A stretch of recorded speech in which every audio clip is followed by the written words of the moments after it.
นะคำเดินเปิด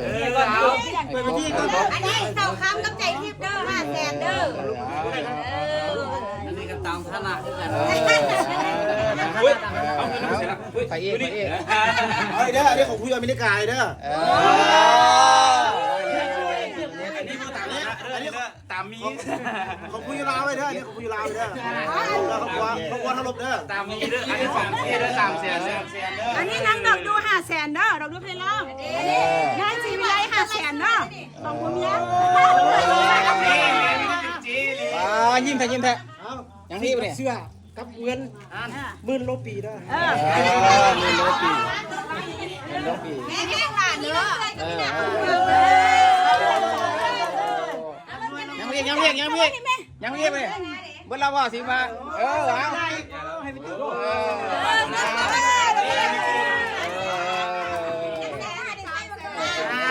สบายดีแฟนครับเป็นยังไงรับชมการสมมาพ่อแม่หรือว่าอายน้องอันนี้ก็เป็นฮิตของประเพณีวัฒนธรรมหนึ่งในช่วงบุญปีใหม่ทุกๆปีคนลาวหรือว่าคนที่อยู่ลาวจะมีประเพณีฮิตของวัฒนธรรมคือสมมาพ่อแม่ความหมายก็คือแม่ขออโหสิกรรมสิ่งที่เฮ็ดบ่ถูกบ่ต้องบ่จบบ่งามให้แก่พ่อแม่แม่มาขอขมาลาขออภัยเพื่อให้เพิ่นยกโทษให้และอวยพรในวันปีใหม่ถือว่าเป็นกิจกรรมหนึ่งอันที่มีความสำคัญต่อกับคนลาวหรือว่าชาวพุทธที่เฮ็ดกันมาหลายสิบคนแต่นอกจากนั้นการอนามัยทาสหรือว่าการไปส่งทาสพี่น้องหรือพ่อแม่หรือคนที่ล่วงลับไปแล้วที่เสียชีวิตไปแล้วในช่วงปีใหม่ทุกๆครอบครัวก็จะมาออกแห่งงานอนามัยทาสปีหนึ่ง7 เทื่อหนึ่งก็คืออนามัยทาสให้สะอาดงามตาแล้วก็มีการสูงหรือว่ามีการทด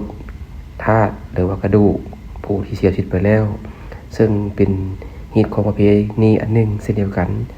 ที่คนลาวเฮาปฏิบัติกันมาหลายเป็นคนถือว่านี่ก็เป็นกิจกรรมอันหนึ่งในช่วงปีใหม่สิ่งที่สำคัญที่สุดก็คือการสมมาพ่อแม่และการอนามัยทาสผู้ที่เสียชีวิตไปแล้วเพื่อให้เพิ่นอยู่เย็นเป็นสุขและขอพรอันศักดิ์สิทธิ์จากเพิ่นในช่วงปีใหม่และอันนี้ก็เป็นกิจกรรมหนึ่งที่มีความหมายและความสำคัญต่อกับชาวพุทธหรือว่าต่อกับคนลาวที่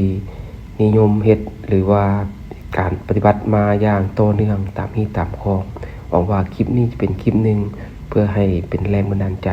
ให้คนวัยหนุ่มและเยาวชนรู้จักความหมายของการสมบัติสมมาพ่อแม่หรือผู้ใหญ่หรือว่าการอนามัยทาสผู้ที่ล่วงลับไปแล้ว